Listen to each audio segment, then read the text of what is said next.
eventually, if the music does come to an end here and we see some type of reversal, some event hits and we see it roll over, we could see the stock market sell off fairly abruptly, but gold can keep shooting higher. And that's why I really like gold, is because for the first wave of massive selling of bad news, whatever's going to hit the market, gold is seen as that safe haven place. So I think we still can see a big push up in gold, 4,100, maybe even 4,500 for gold. But I do think eventually we could see a very big market correction. Gives us a really good view of just how much this thing has screamed higher and how much gold is telling us something bad is likely to happen in the world, the economy, or something is going to happen. People are moving more so, they're kind of moving away from the stock market. Even though the market's going to all-time highs, we're definitely seeing the majority of money moving into physical gold.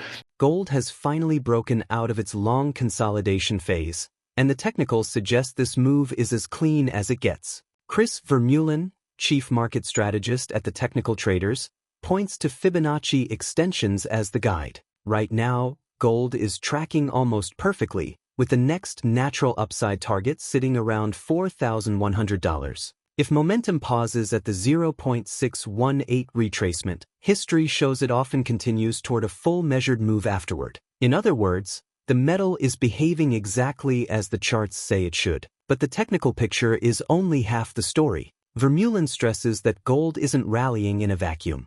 The monthly chart shows an aggressive climb that usually signals stress in the broader system, economic, political, or both. Trust in government and currency is slipping, and that stress is showing up in capital flows. Even as equities hit new highs, money is moving into physical metals, a shift that speaks volumes about investor psychology. Meanwhile, gold miner and silver miners are going nearly vertical. Those parabolic surges tend to end sharply. Vermeulen warns this doesn't necessarily mean investors should dump their positions immediately, but it does mean preparation is key. When the crowd piles in out of FOMO at stretched levels, it usually marks the late stage of a rally. The takeaway: gold's breakout is technically sound and fundamentally justified, but the speed of the move suggests traders should stay sharp and disciplined as this cycle plays out. If you found value in this breakdown, please hit the like button, subscribe, and share it with other investors who are paying attention. We're here to keep bringing you sharp analysis and voices that actually understand what's unfolding.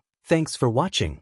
There's definitely been a very nice run. I mean, just looking at the gold chart of this last consolidation and then this run up to this bull flag pattern, using technical analysis, Fibonacci extension, gold has had a perfect move so far. So just based on the way the universe works, using Fibonacci sequence, we have a move up, we have a move down, and based on Fibonacci sequence, we should expect price to run up to the 618. This is called the golden ratio. If you don't know much about Fibonacci, go look it up. It is extremely powerful.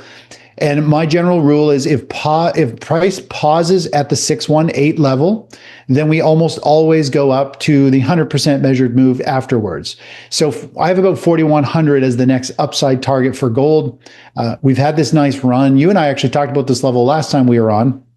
And that's kind of where gold is headed. I think we're going to see it potentially hit 41. It could actually blow past it.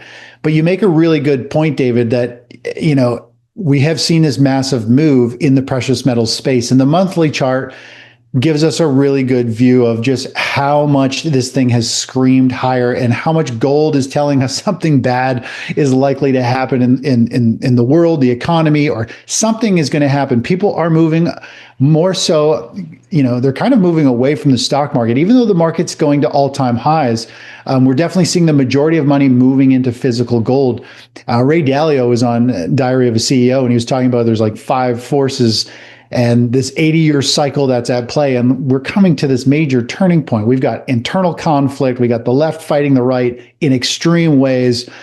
We've got people not trusting the systems anymore, that the government's protecting them. We've got currency problems. So gold is a good representation that we're about to go through this huge life cycle. And it's telling us, physical metals is the place to be. We're in that perfect storm for metals. But we do need to know that when things go parabolic, as you said, and they start to shoot higher, it can end very abruptly, and it might have a big pullback. And a good view of this, we can come back to this chart after if we want, but look at GDX. Look at the large cap gold miners. This is called a parabolic move. It is just going straight up.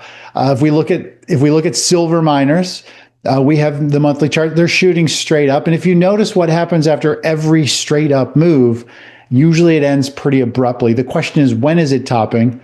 These things are at all-time highs. There's no need to get out yet, but you need to be mentally prepared that, hey, if this does turn, it is kind of a crowded play now that people could unload and exit very quickly and create a very sharp drop.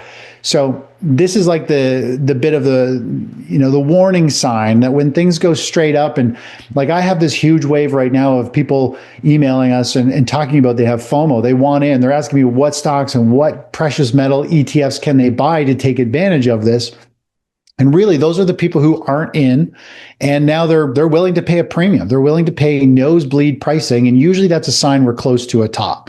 And if I say anything negative on the precious metal space, like we might be coming into a little bit of a blow off top here, I'm going to get my head ripped off in the comments, which is fine. But that's one of the indicators that everybody says gold is going to the moon. This is totally different than last time, and every time it is a bit different than last time. But the signs are here. When you look at price action, you don't want to fight this trend. It is clearly up, but this type of move usually ends in a very abrupt reversal and a very long red candle and catches a lot of people off guard. So, it doesn't matter how you look at the precious metal space, money is dumping in. And one other quick aspect here is platinum and palladium have both exploded. We have platinum taking off. And if we look at palladium ETF, these are just the ETFs on them. They have really popped and taken off in the last few days. Palladium, not quite as much, but everybody's just moving into all things precious metal right now. They don't care, and they're piling in. And you just have to be aware. It feels a little crowded of a play. A pause or pullback, depending on how it does that, could be a very bullish sign. It could be an opportunity to get in or add more before it goes higher in the precious metal space.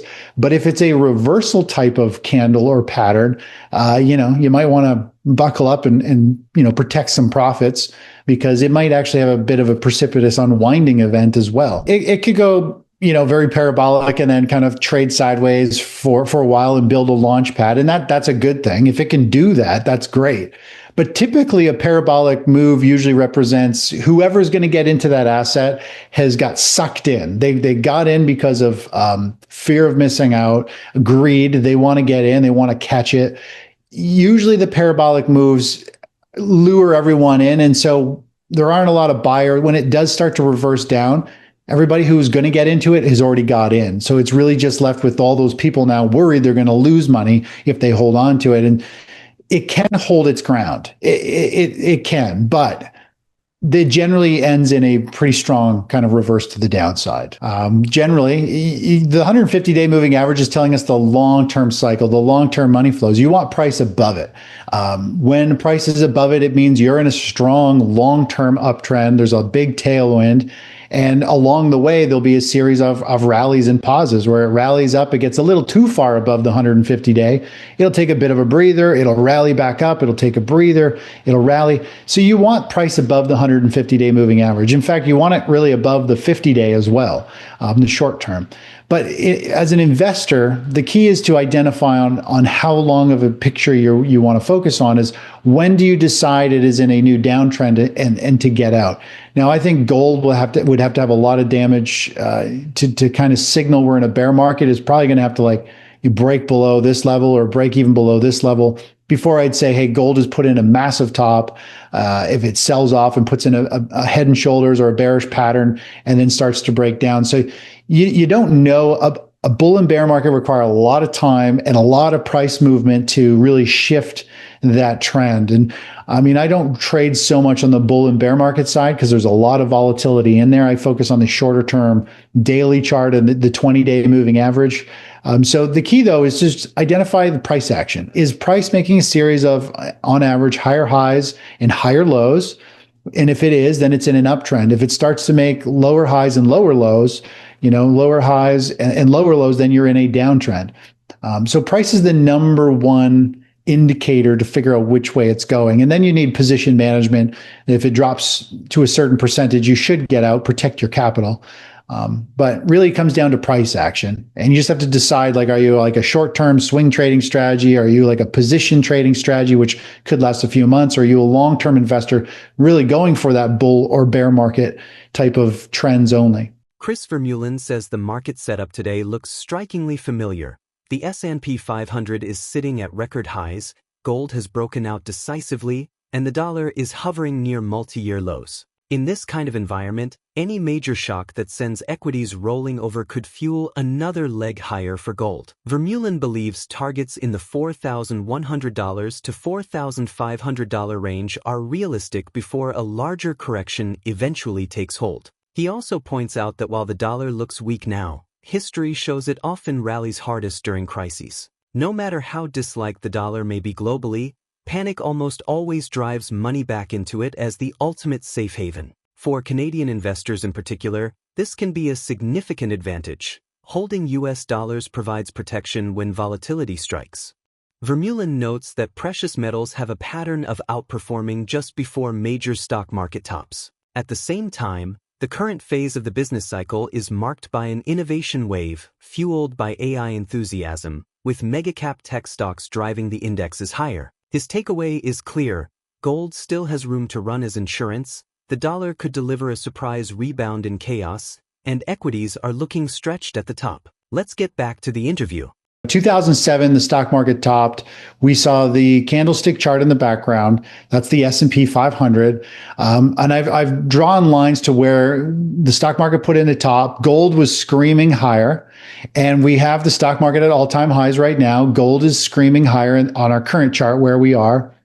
Eventually, if the music does come to an end here and we see some type of reversal, some event hits and we see it roll over, we could see the stock market sell off fairly abruptly, but gold can keep shooting higher. And that's why I really like gold, is because for the first wave of massive selling, of bad news, whatever's going to hit the market, gold is seen as that safe haven place. So I think we still could see a big push up in gold, 4,100, maybe even 4,500 for gold. But I do think eventually we could see a very big market correction. And the green line on here is the dollar. And of course, the dollar is trading, at very big lows. It's very much hated.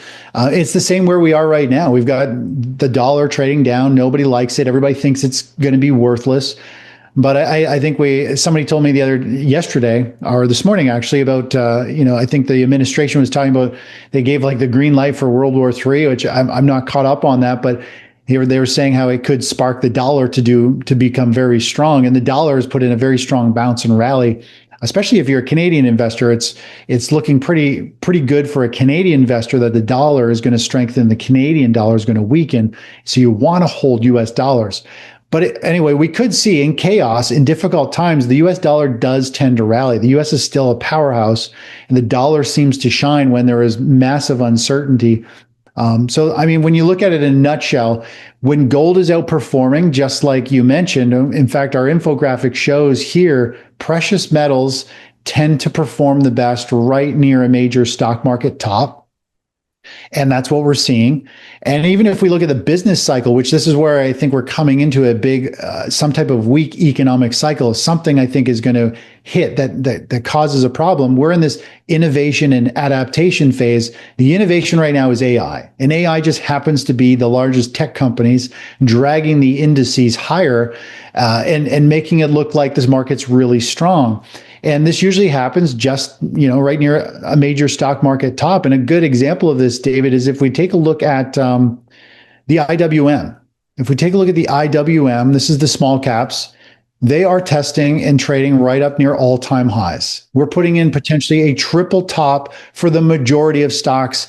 And this is why everybody's really bullish right now. They're piling into small and micro cap stocks, trying to make as much money as they can. And people don't realize, like, every time we've gotten here, we've seen a huge sell-off. The other one is IWC, which are the micro caps, even more aggressive traders.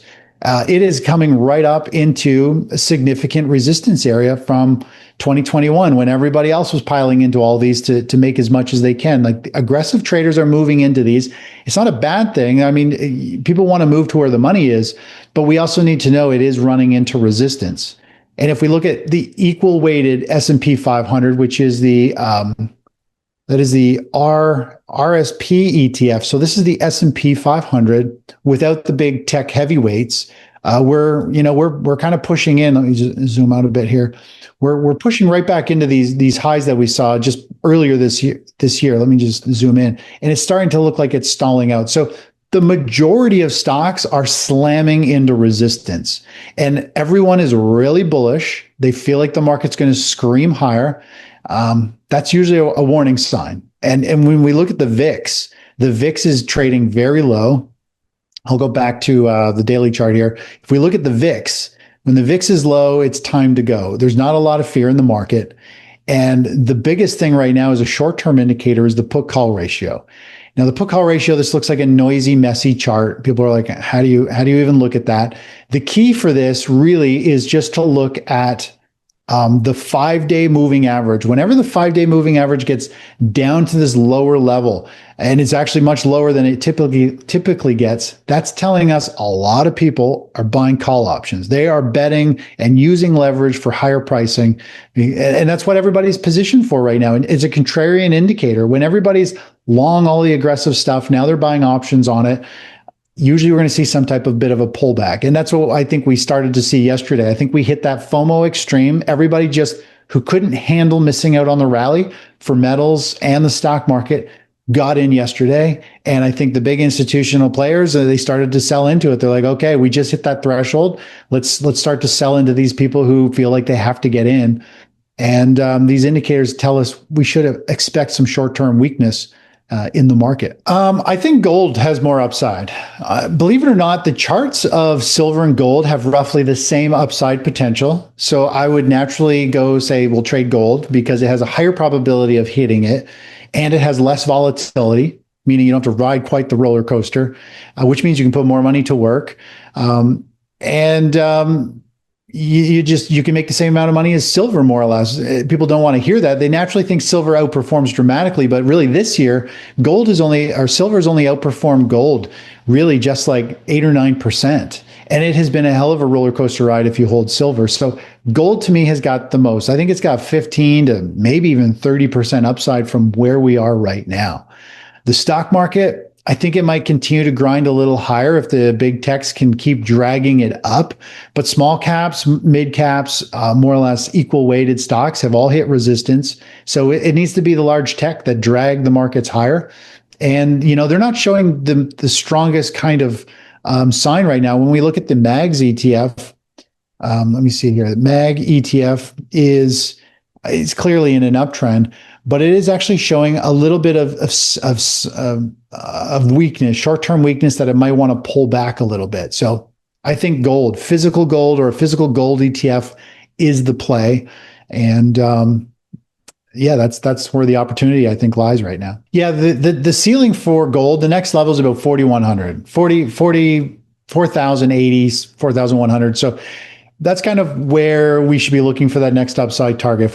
If we look, it's about 9-10%. That's a Fibonacci measured move where it should run into a little bit of resistance.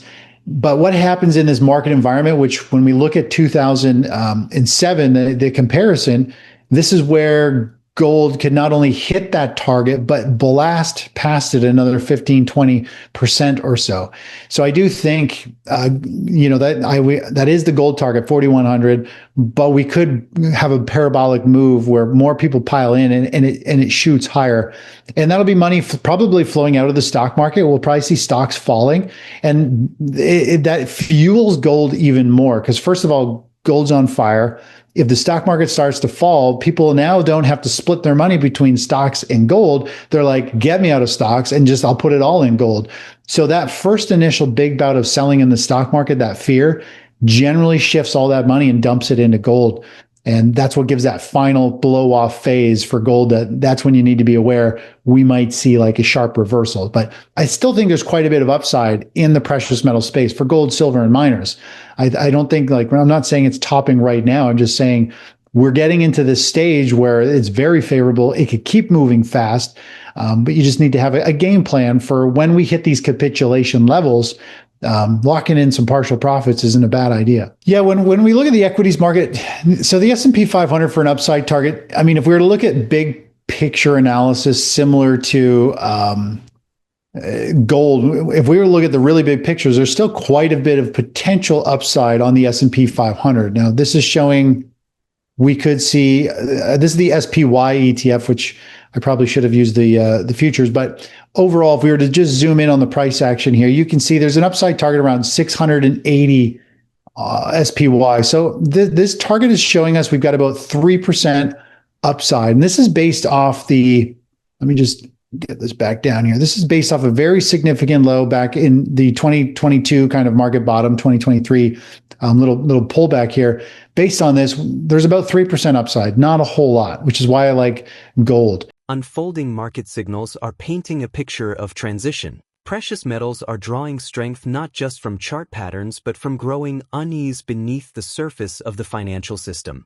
Stocks are at lofty levels, yet defensive assets are surging at the same time, a mix that rarely lasts without turbulence. The dollar, often dismissed, still carries the habit of roaring back when global nerves fray, adding another twist to the setup. For investors, the lesson isn't to chase every spike but to recognize that cycles carry both opportunity and risk. Positioning with foresight, rather than reacting out of emotion, could be the deciding factor in how portfolios hold up when the tide eventually shifts. Will this convergence of rising metals, stretched equities, and a fragile currency backdrop prove to be a warning of an approaching reset or the prelude to an even larger breakout? So stay tuned. If you're into real, data-backed takes on the financial system, hit like and subscribe so you don't miss the weekly updates.